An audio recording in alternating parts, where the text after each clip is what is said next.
Okay, good morning and welcome to today's meeting of the Development Management Review Committee. And apologies for the slight late start. We had a slight issue with everyone who needs to be here. The meeting will be held under the usual Council's remote protocol. The meeting will be recorded and posted on the Council's YouTube channel. Remote members, elected members, need to keep their cameras on, and if you want to, any remote persons want to speak, they'll have to put up their electronic hands. Okay, we'll just move on to the agenda. Item 1, apologies and substitutes. No apologies, Convener. Thank you. And declarations of interest or statements of transparency. Okay, I'm seeing no nodding heads there, so everyone's okay there. The minute of the previous meeting, that relates to the meeting on the 3rd of March. Is that a correct minute? Okay, thank you for that. We'll move on to the first of the two cases today, which is item 4, 60 to 62 High Street, Arbroath. And if I could ask our planning consultant, Ms. Fiona Milne, to present on this particular case. Yeah, thank you, Convener. Good morning, everyone. I will just share my screen. What are we after? That one. Right, so hopefully everyone can see that. So the first case in front of members today seeks the review of the refusal of an application for planning permission for the erection of 15 flats at 60 to 62 High Street, Arbroath.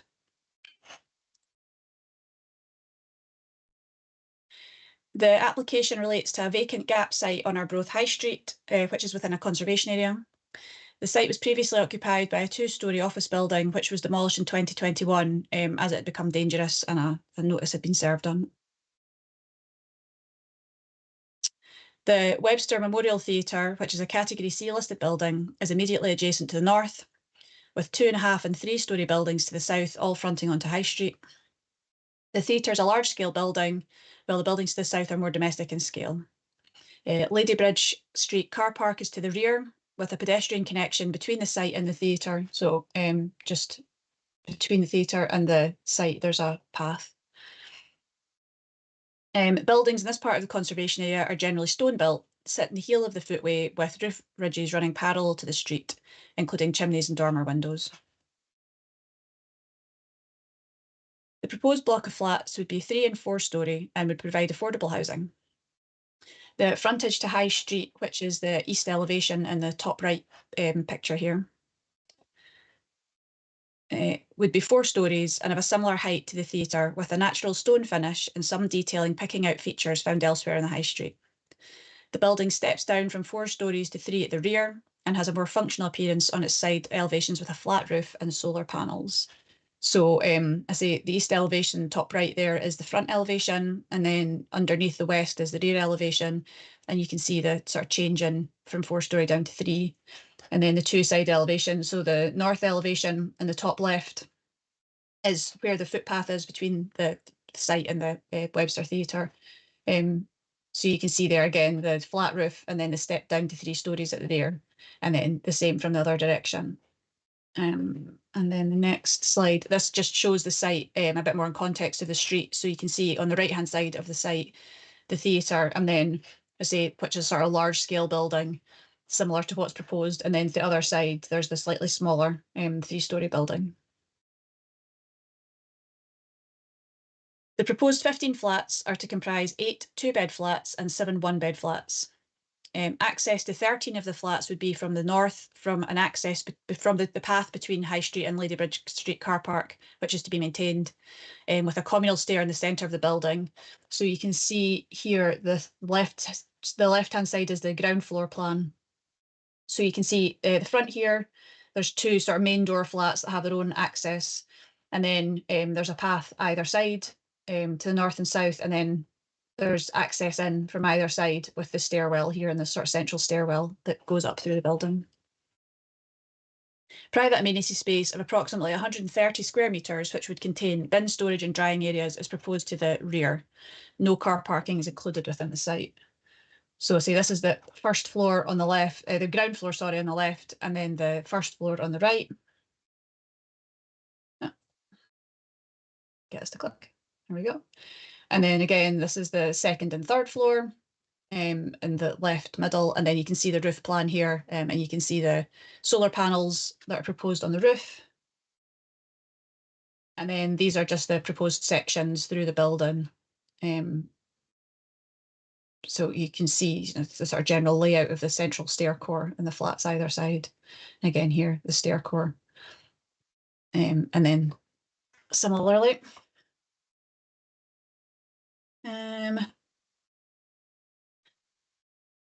the proposal has been amended to change the detail in the front elevation to reduce the scale of the building and reduce the number of flats from 20 to 15. I can confirm I've had no previous involvement in the application and have no conflict of interest relative to the case, applicant, or any interested party. The case officer report, notice of appeal, and other information is detailed in the papers in front of members. And then the last bit of the presentation is just some photographs of the site. So you can see the bottom left picture here. This is the theatre, the Gap site, and then I see like slightly smaller scale buildings to the south. So this is on High Street looking south, and then kind of the reverse view in the High Street looking north. Again, you can see the Gap and the theatre. Oh, that's us. So this is the rear. This is obviously the Gap site, and across the street, other side of the High Street. Again, the theatre is on our left. Oh, it's going daft. And this is, again, just the right, top right picture is, again, the view from High Street, just a bit of a closer in view of the Gap site looking towards the car park at the rear. And just some more views of the site. Again, the top left is, again, just from sort of outside the theatre, you can see the path that runs between the theatre and the site. And then below that, again, sort of the same view from the other end, from the car park end, looking back towards the High Street. And then the top right, again, sort of looking in the opposite direction. So this is on High Street, looking towards the theatre. And then the bottom right is the from the car park. There's this, what had been the sort of the rear yard of the office block that had been there before, the sort of rear garden yard area. And you can see the brick wall that separates the site from the car park. And I think that might be it. Yep, so that is the presentation, and I will stop sharing my screen if I can get this to work. There you go. Yeah, thank you. Okay, thanks very much indeed. So, questions for Ms Milne or indeed for other officers? Any particular planning questions to start with? Councillor Durno? I couldn't see on the plans where the waste would go. I know Hillcrest sometimes go for communal waste because obviously we have a lot of bins now. So that is something that I think probably a site visit would be helpful to see. That would be a question to see if it was going to be, you know, a big communal bin or whether it would have individual bins. That's my inquiry. Thank you.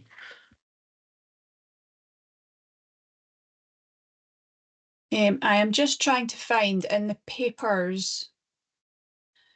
I don't think it was in the site drawings, but there is a drawing that shows where the bin store is,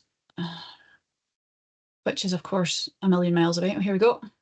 Trying to find the page number. Come on. I definitely saw a drawing that gave you this. Where's it gone?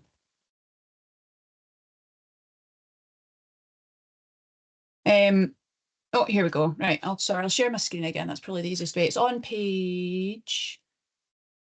Oh, I can't find the page number. I'll just share my screen. That's probably the easiest way of doing it. So page 56 of the papers of the report for this one, but see, this is probably the easiest way of doing it.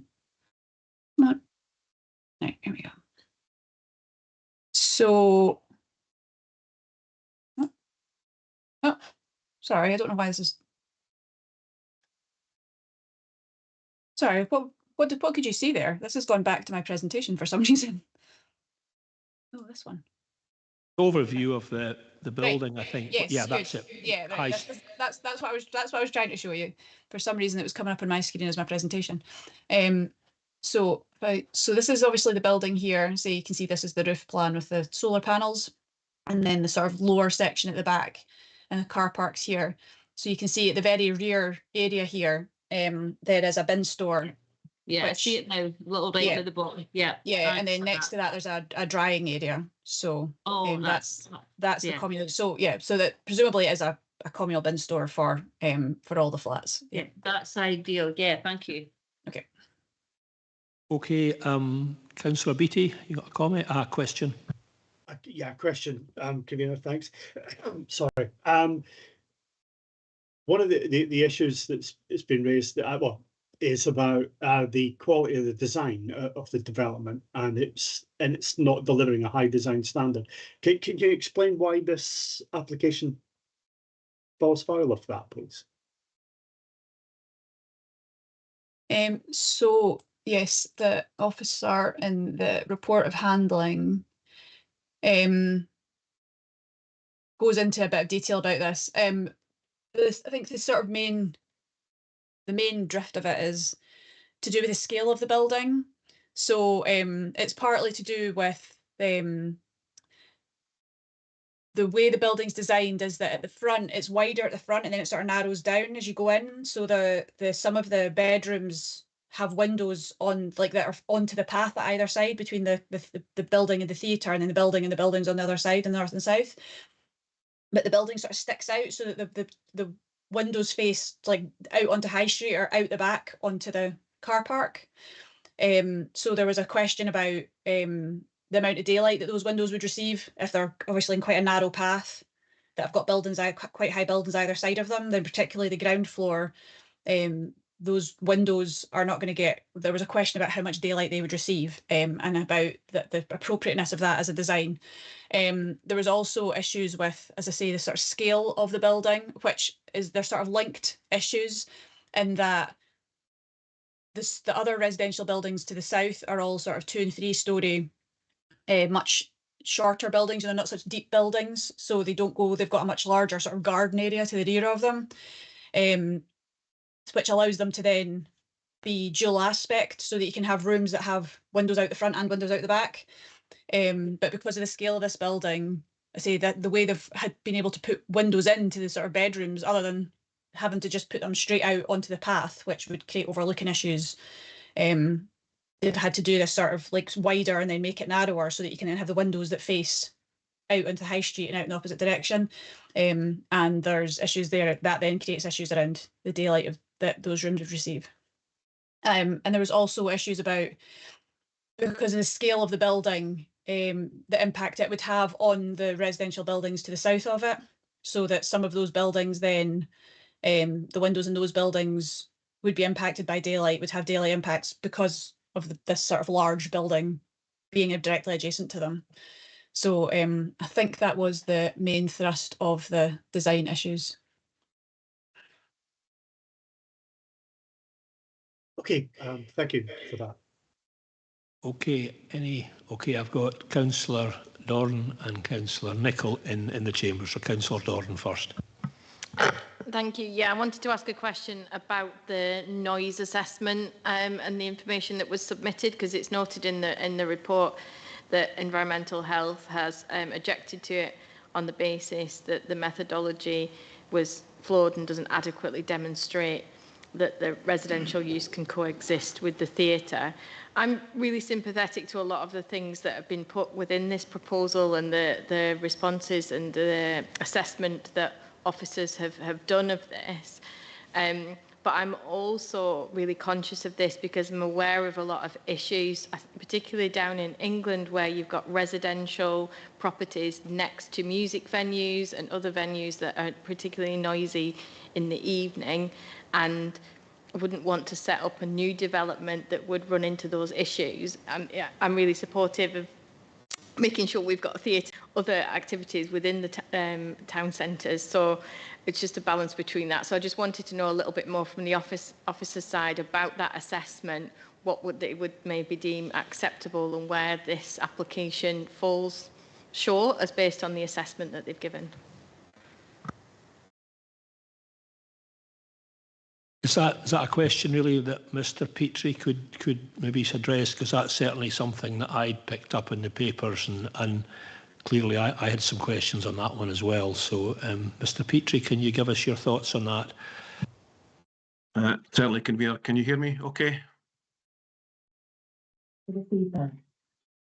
Yeah, we had a look at the noise impact assessment, and it's not necessarily that this won't be able to coexist with the theatre. It just hasn't been demonstrated in as much as the noise was measured at the site, but it included all the noise from everywhere in the town centre. What we'd really be looking for is some kind of quantification of the type of noise that was generated by the theatre in isolation by itself. That wasn't done. There wasn't done, for example, a background without the theatre ongoing and one with the theatre ongoing, and there wasn't really any witness noise assessment ongoing there. So really that's, I think, the main thing we're looking for is to attribute how much noise the theatre actually creates at this site. And once we have that, then we may be in a better position to support. Is what you're saying, Mr. Petrie, you don't have enough information at the moment to really disaggregate the total noise that's measured and say, well, this is the noise from the theatre on a busy night, and this is the general background noise from Arbroath High Street on a Friday night or a Saturday night, and there's a lot of nighttime economy, pubs, etc. And really clearly the second thing, that the general background noise is going to be there and has been there for hundreds of years, and we can't do anything about that. But this is the agent of change issue that we've discussed with you in previous, it wasn't a similar one, but another one in Arbroath where we had a housing development in the same building as a theatre, and that was raised then. So, are we saying we need to do further work here? Is that what we're saying? Yeah, Convener, I think that's correct. Always conscious of the agent of change principle, and it's just purely the fact that the noise levels measured are relatively high, but we'll have to pay cognition to the fact that it is a town centre. But we just don't know how much of that relatively high level can be attributed to the theatre.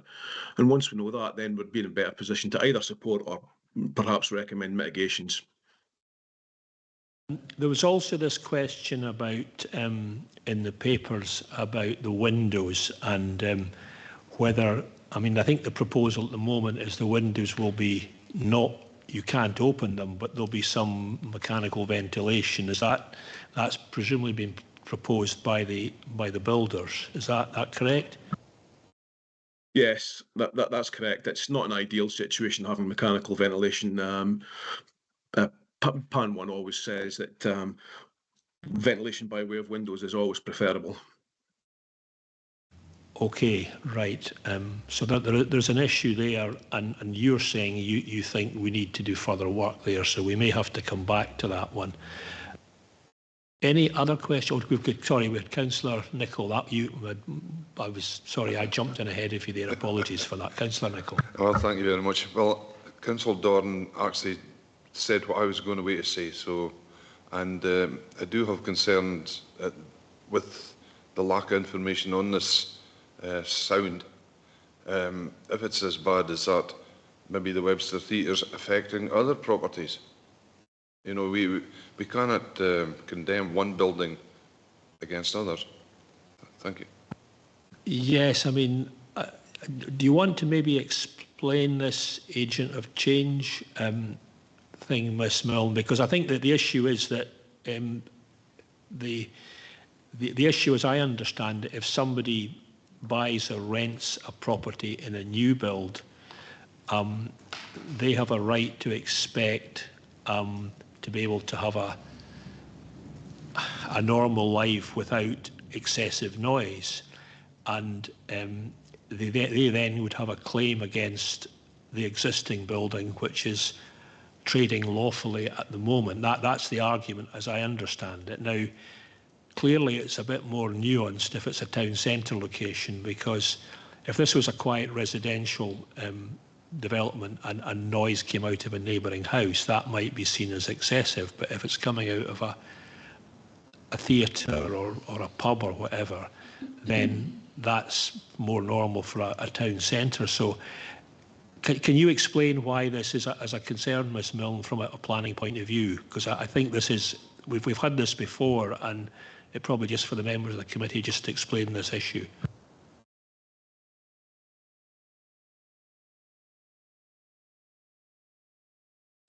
Sorry. Yes. So, as you say, I think the reason this was kind of brought about was, as Councillor Doran was kind of alluding to, in the past there had been issues where you would have a music venue or a theatre or something that generated noise as part of its normal operation. And then someone would put flats in either next door or upstairs or somewhere close by.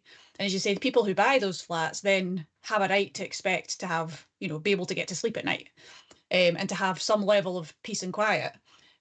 So people would then buy those flats and complain. And then what would happen is the council would then take enforcement action against the business that, as you say, are lawful businesses who are operating lawfully, who would then potentially end up being shut down.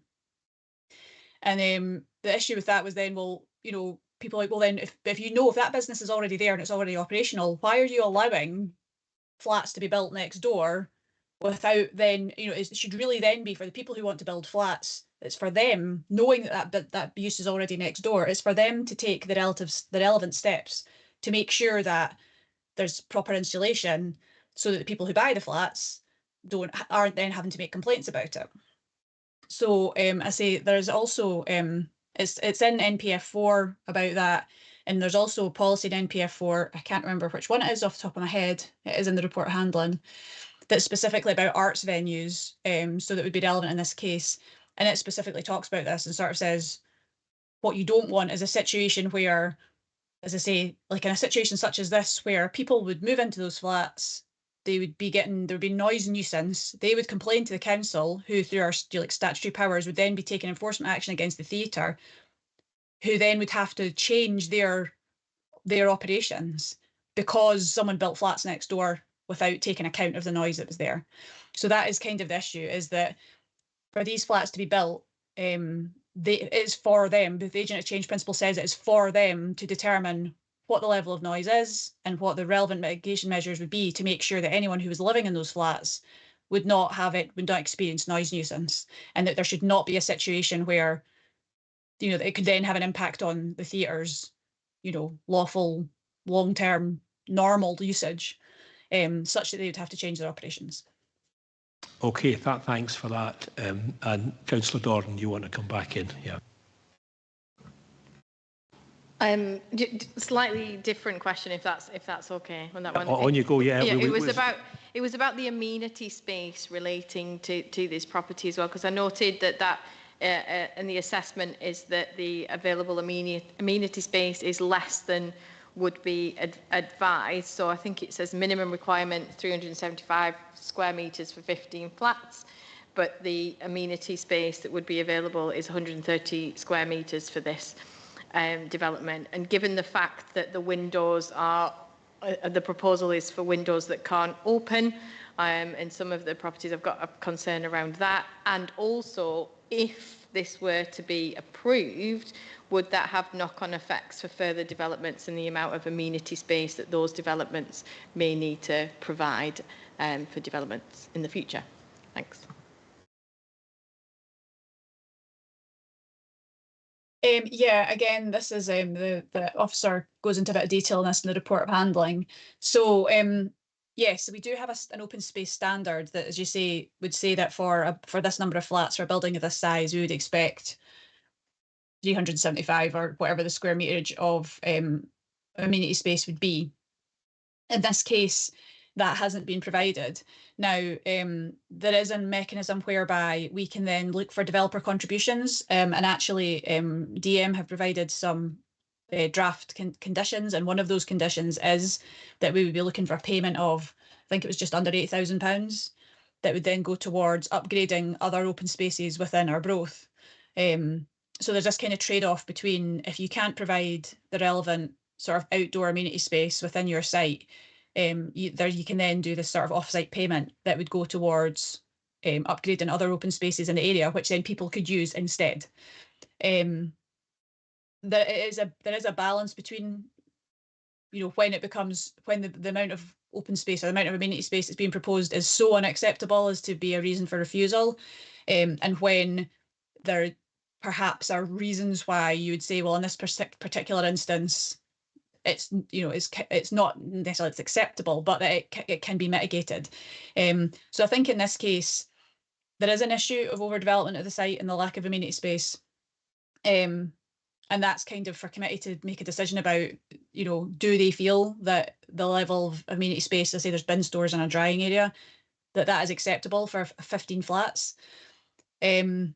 Or do they feel that in this instance, say things like it being affordable housing potentially would be something that could be a mitigating factor? The fact that it's within the town centre potentially could be seen as a mitigating factor. If there are other open spaces nearby that, you know, people can go to a sort of public park nearby, or there's another landscaped area nearby that they can use. So I say that is there's a balance to be had about that, and that is something that committee can certainly take into account. And I say there is this mechanism whereby we can seek a commuted sum to say, you know, because they can't provide the relevant amount of amenity space on site, that we would be looking for a payment that would then go towards upgrading or maintaining open space within our Arbroath. Okay, thank you for that. That's been helpful. Just a supplementary, I know Councillor McLaren wants to come in, but just a supplementary. Our definition of amenity space, does that include car parking as well normally? Because I'm conscious they haven't provided car parking, and I mean, I've maybe got a question for Mr Barnes as well, but would the car parking normally be counted as amenity space? No. Oh, sorry. The amenity space would normally just be like landscaped areas, garden space, the drying area and the bin stores, that kind of thing. But no, it wouldn't include car parking. Okay, thanks for clarifying that. Councillor McLaren, do you want to come in? Yeah, thank you, convener. It's just I'm looking at page 59 here, and the amenity space is only 130 square metres. But if you look at the bin store, it takes up quite a big part of that. So there's very little left actually for drying area. That's a concern that I would have. Yeah, I think that, and I think as Ms Milner said, if we feel amenity space is not sufficient, the one option in terms of conditions is to ask for a sum to provide additional park space elsewhere. I mean, that's been suggested by officers effectively. So that, for me, is something we could consider. If we were minded to uphold the appeal, then there are conditions that could be put in to try and offset that. I think that's what Ms Milne was saying. Any further questions? I've got one on the response by the Housing Department. Now, from the document, it looks like that came in December 23. That seems to be, I think there's a date on the document. That's on page,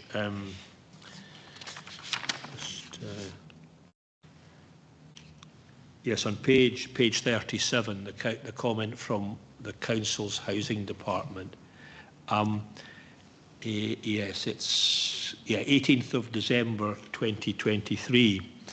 Now that's, I would suggest, I mean, this has been a long-running development, and one thing that has changed since December 23 is the Scottish Government has declared a housing emergency, and so have Angus Council. So I would have liked to have seen a more up-to-date response from the Council's Housing Department in relation to the fact that we, Angus Council, have declared a housing emergency, and giving us their up-to-date views on what impact 15 affordable houses will have in the centre of Arbroath in relation to that emergency. And we don't really have covered, that's not been covered. So certainly that's a piece of information that I think we would like, I think. Can I maybe summarise where I think we've got to? We've got that point I've raised about housing. We have the point that Mr. Petrie has made, that we don't really know where the noise is coming from, and we need to do further work. And I think personally, and I think I'm concerned about the comments about the poor standard of design and almost the streetscape. And I think before I would make a judgment, I would certainly like a site visit to look at the site, look at the surrounding buildings, and try and judge whether we've been a little bit harsh on the developers here. Whether, you know, we've got to look at the whole character of Arbroath High Street to say whether this building is not acceptable or otherwise. I think, you know, the Webster's Memorial Theatre is a Grade C building. The frontage is quite attractive. The rest of the Webster Theatre is essentially a fairly utilitarian building. You know, it's not. You know, it's only got a smart frontage. The rest of it is utilitarian. So I think we've got 3 issues there that need to be. We need further information on. Is that a fair summary? So I think on the test, have we got enough information to determine this application? I think the answer is no, we haven't, and we need at least three. Well, I think we need a site visit. I think we need an up-to-date commentary from housing, and we need to get to the bottom of this sound issue, because I think before we can make a decision, you know, we've mentioned the housing emergency. Last council meeting about which was unanimously supported. We have got a gap site in Arbroath High Street, which is not very attractive, and we're all very keen to upgrade our high streets and make them more attractive. So there's a lot hanging on making the right decision here. And if we were to reject the appeal, the question has to be asked: what would happen to that gap site? So I think we've got to try and get as much information as we can to make a measured decision. So is that a fair summary? Are you happy with that, Mr. McQueen, in terms of where we are? Certainly in terms of what procedure that you want to carry on. I guess my only comment would be, bear in mind that this needs to be determined in terms of planning policy, not council policy. So just to draw the distinction between those two, please, that's the only thing I would highlight. Yeah. Fair. Is there anything else that other members would want to have a look at? Because what we don't want to do is come back in a month or two's time and find that someone says, "Oh, what about that?" So, you know, Councillor Durno, is there you want to interject here? Yeah, I think my problem is the fact that the window is looking onto the theatre blank wall. So I think a site visit would be good to see what the distance is between the proposed houses and the theatre wall, and also I think it would be a good idea to actually go when there's actually a performance on at the theatre, so you could see from the site how much noise is emitted from that at the time. That would be good. That's yeah. Yeah, I mean, clearly it depends on the type of performance. If it's a stand-up comic or it's a rock band, I mean, the sound is going to be different, I imagine. So that's might be good in theory, but I think in practice it might be difficult for us to do. Is there anything else anybody else feels we need to raise? Councillor Dorn. Thank you. I want to jump back to just the question around parking, because I know that but maybe this will be answered on a site visit. So I know that there's a public car park that's close to it. There are some disabled parking spaces on the high street as well, just in front of the property. So one of my worries would be that they might be impacted on by people who are then in the flat, about the access for the flats as well, but maybe that's something we can assess in the site visit.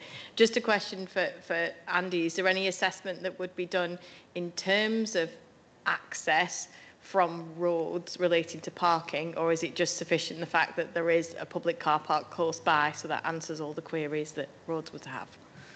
Over to you, Mr Barnes. You want to answer that question? Yep, thanks, Convener. Thanks, Councillor Duran. Yeah, so the road service is not objected to the application. We would normally expect for affordable housing 1 car parking space per flat, but given that the site is located within the town centre, where there are good links to public transport, there is flexibility in the council's parking standards to reduce that requirement to even 0 if necessary. Thanks.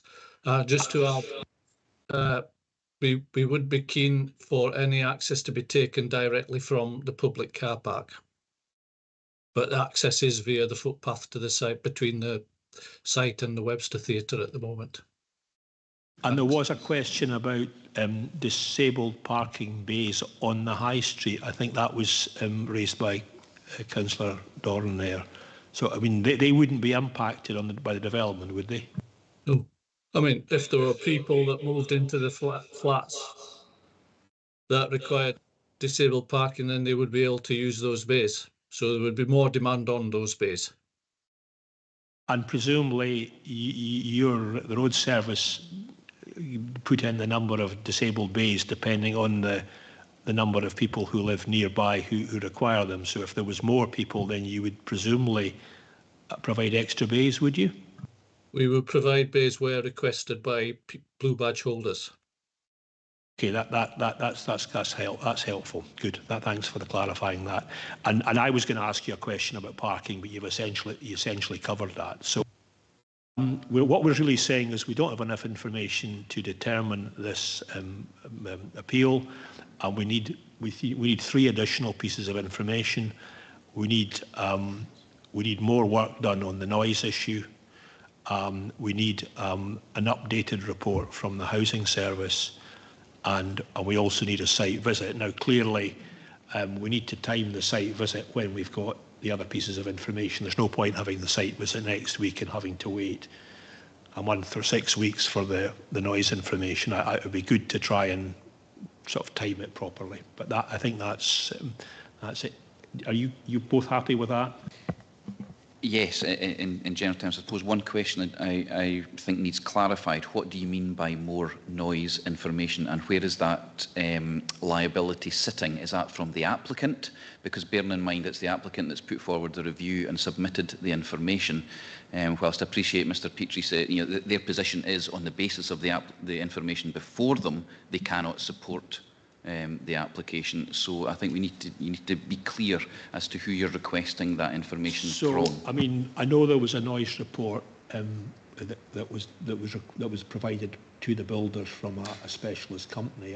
Yes, I think that should be their responsibility, and really we've got to tease out where's the noise coming from, how much of it is theatre related, and go back to Councillor Durno's point about, well, if we went to the theatre when it was a noisy show, that's the time we would be wanting the noise measurements. And what part of the noise is just background high street noise on a Friday night or whatever it is? I think we need to try and tease that out, because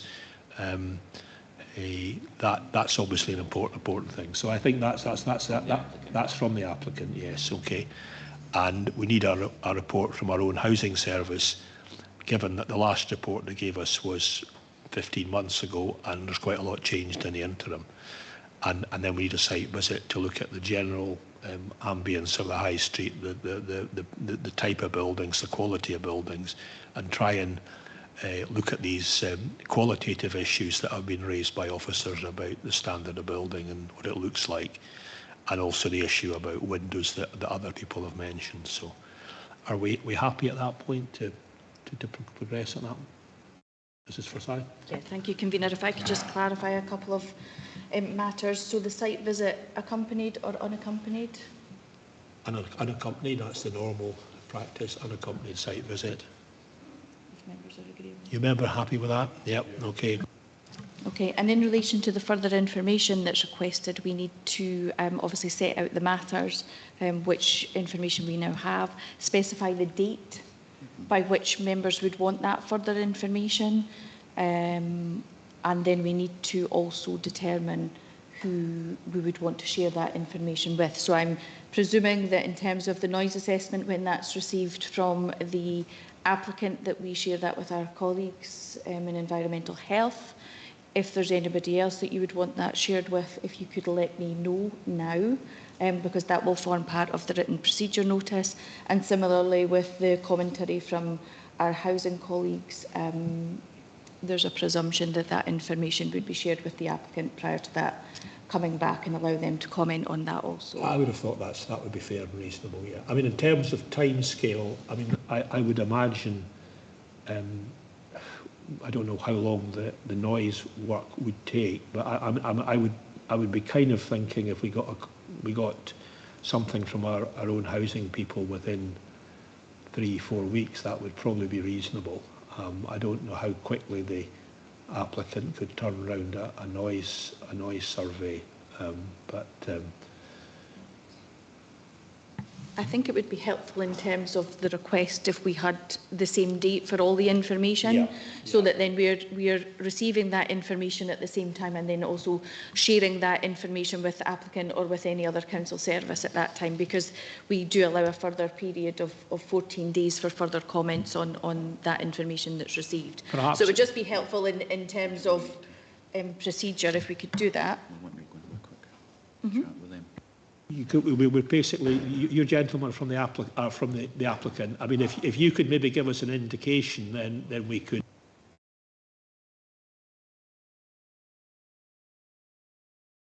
I was just having a look at what's on at the theatre, because obviously it might depend on the schedule, but there's quite a lot on in April, so there's probably a good chance to do an assessment in that time.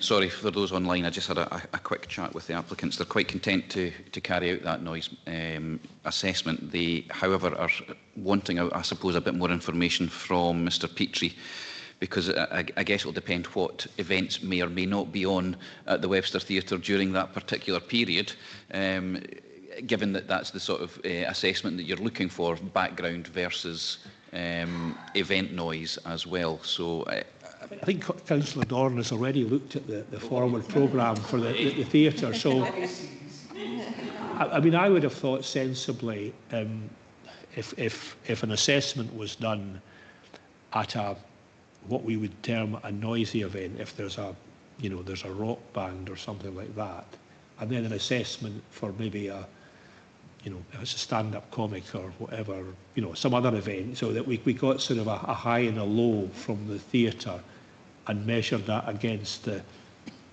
night when there's nothing going on in the theatre. That would be helpful information, I think. And do we have that within that 4-week period?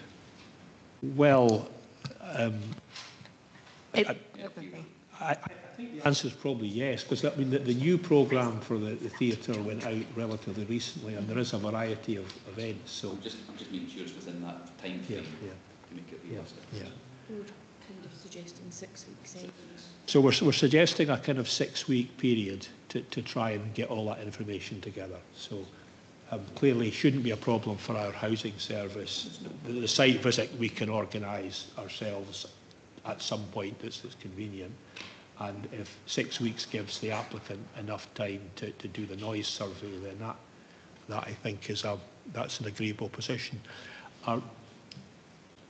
Thank you, Convener. It was just to clarify that if the written procedure notice allows 6 weeks, then there's the further period of 14 days on top of that to allow further comments to be made in terms of that assessment. So that would give approximately two months, if that's suitable for members. Yeah, that's normal. It's normal practice to allow 2 weeks for any party to comment on information that's provided. So that would be 2 months. Councillor Nicholl, you wanted to interject. I'm actually going on holiday on the 17th of June. How long are you going on holiday for? 2 weeks. Oh well, okay. I mean, But we can always, when we actually, I mean, the important thing is when we set the next meeting of the this committee, that clearly you can only participate if you participate right the way through. So we'll try and arrange it so that we don't arrange it when you're on holiday, yeah, effectively. So are we happy about the notice that we need to issue, and we've got everything covered? Yes, I think so, convener.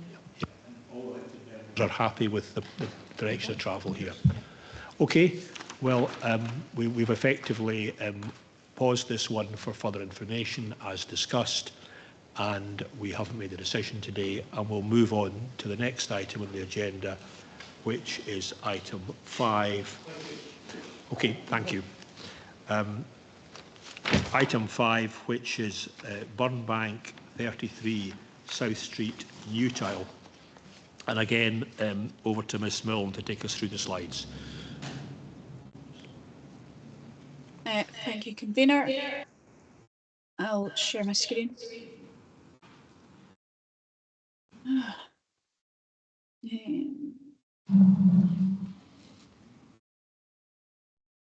Okay, hopefully that you can all see that now.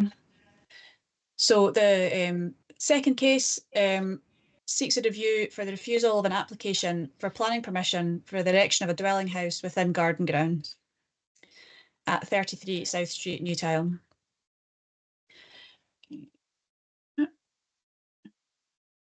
The proposed house is to sit in a clearing within a partially wooded site that measures approximately 1,500 square metres and is located on the southeast side of South Street. It's within a residential area and forms part of the large garden ground of Burnbank Cottage. It's bounded by Newtile Burn to the east, the driveway to Burnbank Cottage to the south and the west, and South Street to the north. So you can see here the site outlined in red. Newtile Burn is Newtile Burn. Not just renaming this burn as I go. Going down the east side here, and then the other side beyond that is Burnbank Cottage. And then you can see that this is a sort of driveway, the existing driveway to Burnbank Cottage. It sort of comes down the west side and curves round to the south. And then this shows the house in situ. So you can see the house is sort of in the top corner here.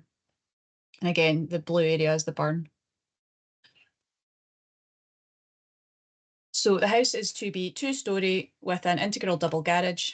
It's to be approximately 17.15 metres high overall, and the external materials to include anthracite grey standing seam metal roof and a mix of anthracite grey standing seam metal vertical cladding, timber cladding and natural stone cladding on the walls. So here you can see the ground floor plan, the double garage, and then the rest of the building. This is the first floor plan. And then these are the elevations. So you can see here the front elevation, the double garage and the house, and the roof, different types of cladding. And then again from the rear in the opposite direction, just the site in situ. So this is the driveway. And then from the north, you can see the burn. And then again from the south. This is a sort of veranda covered area. Oh.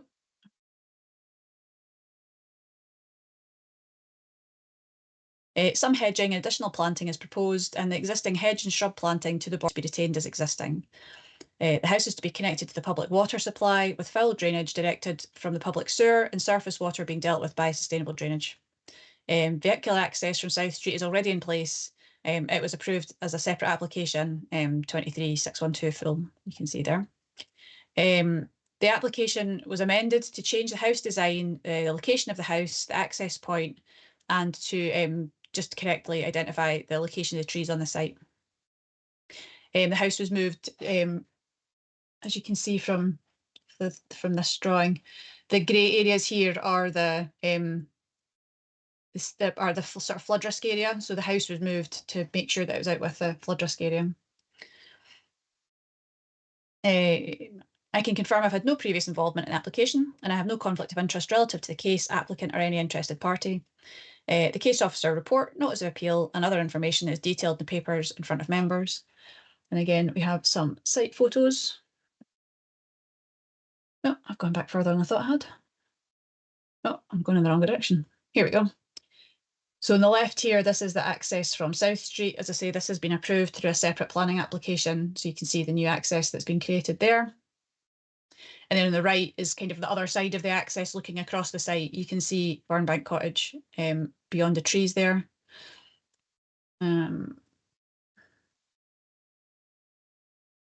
There's a wee plan in the bottom here that kind of indicates where the sort of position that the pictures have been taken in and the direction we're looking in. So the one on the left here is from the sort of corner looking along South Street. So this is the hedge that's the boundary to South Street. And you can just about see the Harris fencing, that's the sort of new entrance that's been created. And then the one on the right is the same, but turning to your right, looking down so that you can see the fence on the right-hand side of the picture. The other side of the fence is the driveway. So this is looking down, sort of down the driveway and round the corner. And then again, the left picture, you can see from the wee diagram here, it's sort of on the curve of the driveway inside the fence, looking across the site. And you can see the sort of trees on the site. And then again, this is from just the sort of bottom corner of the site. So the barn is sort of running down the side of this big tree, looking back in the opposite direction. So again, you can see just in the background there, that's the new access point that's been created. And then we've got, I think, a few more. So on the right here, this is from sort of outside Burnbank Cottage, looking across the site. You can see the fence, which would be a boundary, and then just in front of the fence is the barn. And then the picture on the right is you can see the barn. So this is just taken from just outside the site on the driveway, looking across the site. So this big tree is the big tree that you could see in the corner of the site. I say obviously it's the driveway and the barn, and the site is just beyond here. And I think that might be them all. Yep, that's them all. I will stop sharing. Thank you. Okay, thanks very much for that. Questions for Ms Milne or other officers? Councillor Doran. Thank you. I was just looking to understand a little bit more about the officer's assessment that's been done relating to policy DS1 and why this development doesn't comply with that. I know there's a broad overview given within the papers, but that particular policy I wasn't quite as clear on from the assessment that's been given. So yeah, DS1 actually. I will just open up DS1 and see. In fact, it is in the papers, but I think it's probably easier for me to have it separately rather than skipping back and forward in the papers. DS1 is, yeah, the sort of overarching policy, which I now can't find. Let's just use the papers. Sorry,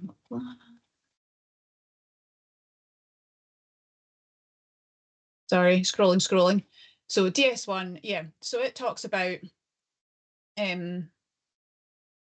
sites being allocated for development. I mean, this site isn't, it's an area of garden ground, it's not allocated. So yeah.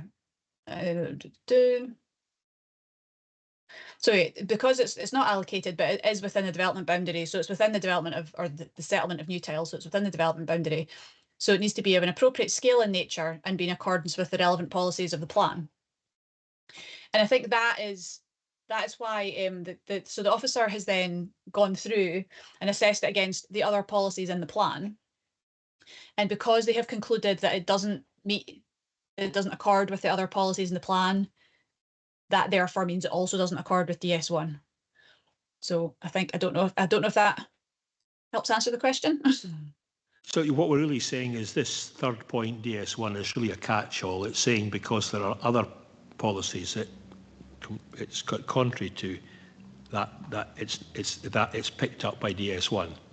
Effectively, that's because there are other things on reasons or objections 1 and 2 And 3 is effectively a catch-all. You need to read up at the other policies. I think that's my understanding of it. For officers, Councillor Nicholl. Yes, there seems to be some problem with the flooding. SEPA doesn't meet the SEPA requirements. Is that right? There's certainly a massive amount of information in the papers about flooding. What can someone give us the current up-to-date position in terms of flood risk? So yes, SEPA originally had put in an objection because the site was at the proposed house, the actual location of the house was at risk of flooding. I say the proposal was then amended to move the house and to redesign it slightly. So it's moved it into that corner, which takes it out of the flood zone. So SEPA have now removed their objection. So the house in itself isn't at risk of flooding, but the officer in their assessment, the issue that they have flagged is that while the house isn't at risk of flooding, the garden is. So in terms of the amenity that would be provided, the people who live in the house, like, fine, if there was a flood event, like the house wouldn't be flooded, but potentially you could end out, you could end up a situation where your garden's underwater. So that was part of their problem. The part of the officer's reason for refusal was that they didn't feel that because of that issue that then the garden couldn't be seen to level, couldn't really be seen to give the level of amenity that you'd expect from a garden because it's within the flood risk zone. And can I just ask the question, are our own, I'm conscious Mr Barnes is on the call, are our own, the roads officers happy with to agree with the SEPA position that SEPA effectively withdrawn their objection, that's correct, eventually after several years. Are our own officers happy with that view as well? Thanks, Convener. Yes, I believe they are. Effectively, the position now is SEPA are content, our officers are content. There is perhaps an issue that, well, the garden might get flooded, but I guess that's effectively a risk the applicant is taking. But essentially life is not going to be put at risk if they're in their house. That's effectively the chief concern, and we're not going to have to rescue people from a house if there's a flood incident. I think that's the real concern that we have, and we're all very conscious now to listen very carefully to SEPA. But if they've withdrawn an objection, then that argument, effectively, that objection is removed. Any other questions? Councillor Dornan. Thank you. And I think probably what I'd like to do is visit the site of this, but I did want to ask a question to operators about the discussion around the trees. So I appreciate that the design has been done so that there'll be no impact on the current trees on the site.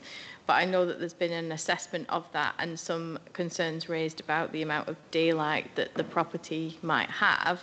So I just wanted to check if we were to allow this to go ahead and then the people who were living in the property decided that there was too much impact, what would be the stage then for the trees? Would they be able to take the trees down, or would they have to submit a proposal to do that, just in terms of management of that?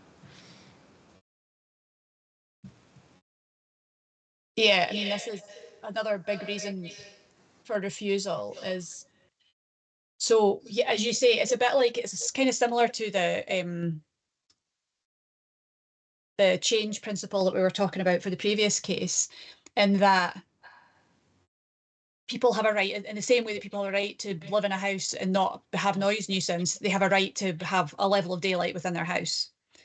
So the concern is that where they've built the house, it would be overshadowed by the trees. And it would be overshadowed to the point where the person who might be looking to build the house might say, well, I'm quite happy, I like trees, I would rather have the trees than and put up with it, a level of overshadowing. But that if and when they sell that house, anyone who moved in would have a right to a level of daylight within their house, and that they could then request that the trees be either lopped or taken down.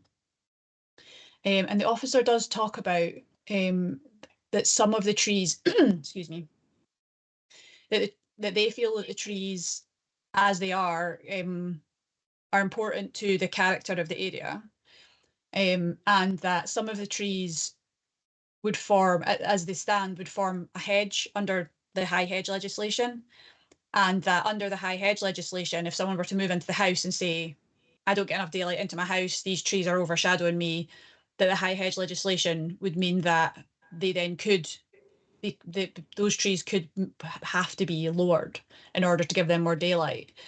So yeah, that is the issue, is that we would be, if this were to be approved, we would be putting ourselves in a position where they're not taking trees. There's no proposal to take the trees down now, but it would be reasonable at some point in the future that someone could move in and complain about the level of daylight in the house. And I say, and particularly these trees that would fall in within the high hedge legislation, there could be then a situation where they could complain to the council under the high hedge legislation, and we would then require those trees to be either completely cut down or at least to be lowered.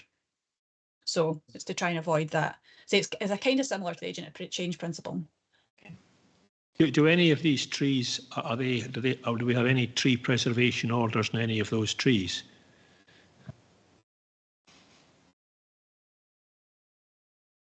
You're muted.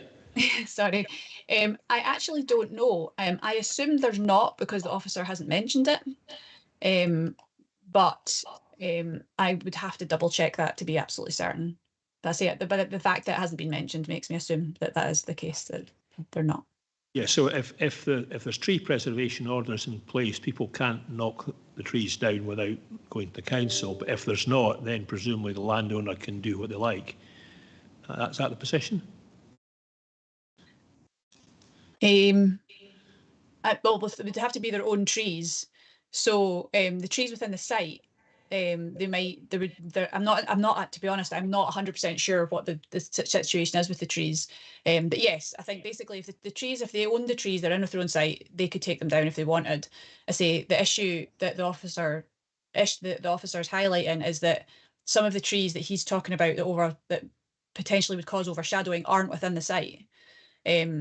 So it's not just a case of the trees in the site, it's also the trees out with the site that I say potentially in the future someone could reasonably ask for them to be lowered or felled because of the level of daylight, the level of overshadowing that they created on the property. I've got Councillor Beattie with a question as well. No, it's okay. That was answered there just now. Okay. Okay, I think I heard Councillor Doran suggesting that she would appreciate a site visit, because I think from my reading of the thing, there's if you look at the reasons for objection, they are about whether this house is in character, it's too big for the location. There's this question about environmental quality of the area. And I think for me, I know Newtile, but I'm not intimately familiar with this location. I would certainly appreciate a site visit to look at those issues. I think the other thing, maybe like the previous one, if we could maybe just clarify whether there are any tree preservation orders in place, that would be helpful as well if we could get that information. And I also probably had a quick question for Mr. Barnes. I was conscious reading the letters of objection, the concern about road safety, etc. Road Service are saying there is no road safety issue in their opinion. Is that correct? Thanks, Convener. Yes, that's correct. It's a single dwelling house on a residential street. The additional traffic is not significant. Sight lines to the access are to be provided in accordance with the required standards. So yeah, there's no issue in terms of road safety at all. Okay, thanks for clarifying that. So I think we're to summarise up, we'd like a site visit, unaccompanied site visit, and we would also like I guess, planning service to clarify if there are any tree preservation orders on any of the trees that we're looking at here. I think that would be useful to know. Is the committee agreed with that position? Okay, thanks very much. Okay, thanks for your attendance today. It's been quite an involved meeting, but thanks for your participation, and we will reconvene at another point to hear both of those cases again. Thanks again. Thank you. Thanks, Convener. Thanks, everyone. Could Andy and Stuart stay on the call? I just need to ask them something. John, can you stop?